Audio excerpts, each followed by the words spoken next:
नमस्कार दोस्तों जैसा कि आपको पता है कि अमेरिका ने चाचा चौधरी बनने के चक्कर में हर जगह दुश्मनी मोल ले ली है।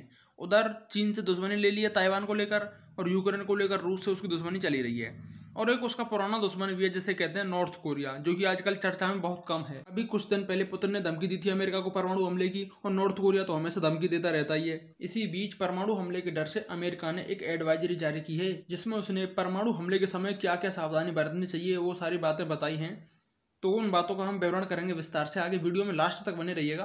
तो कुछ समय पहले बाइडेन से पूछा गया कि पुतिन परमाणु हमला कर सकते हैं, तो उन्होंने कहा था कि हाँ बिल्कुल कर सकते हैं, लेकिन उनको ये नहीं करना चाहिए। उन्होंने कहा था डोंट डोंट डोंट, पुतिन को परमाणु हमले का यूज नहीं करना चाहिए। यही सवाल जब यूक्रेन के राष्ट्रपति व्लादिमीर जेलेंस्की से पूछा गया कि क्या पुतिन परमाणु हमला कर सकते हैं, तो उन्होंने क्या जवाब दिया, आई डोंट बिलीव रसिया ऐसा कर सकता है। मुझे नहीं लगता कि रसिया परमाणु बम का यूज करेगा। तो जेलेंस्की को जवाब देने के लिए पुतिन ने कहा कि this is not a bluff, ये कोई मजाक नहीं है, ये बहुत बड़ी बात है। यानी कि परमाणु हथियार रसिया कभी भी यूज कर सकता है। दोस्तों ये आमने सामने तो ये बात करते नहीं है, ये मीडिया के जरिए ही अपनी बातें रखते हैं। हैरानी की बात तो यह है कि पूरे पश्चिमी देशों ने यह विश्वास कर लिया है कि पुतिन परमाणु हथियार का यूज कर सकता है, क्योंकि जब पुतिन ने यूक्रेन पर हमला किया था तो उससे पहले यूरोपीय यूनियन और बाकी देशों ने यह अनुमान जताया था कि रूस यूक्रेन पर अटैक कर सकता है। तो कुछ दिन बाद उसने अटैक किया भी, उसकी बात ये सत्य हुई थी यूरोपीय यूनियन की। अब यूरोपीय यूनियन ने यह कहा है कि पुतिन परमाणु हथियार का यूज कर सकता है, ये बहुत डेंजर मामला है। तो अमेरिकी राष्ट्रपति जो बाइडेन ने परमाणु हमले से बचने के लिए एडवाइजरी जारी कर दी है देश के नागरिकों के लिए।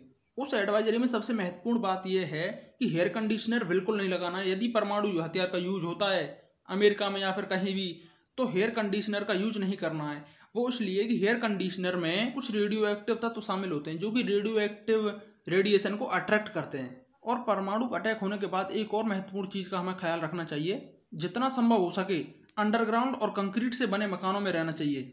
परमाणु अटैक होने के बाद संभवतः नहाना चाहिए साबुन या शैम्पू का यूज करके, और ज़्यादा से ज़्यादा यह कोशिश करनी चाहिए कि अपने हाथों को अपनी आँख, नाक, मुंह, कान इनसे बिल्कुल भी टच ना करें।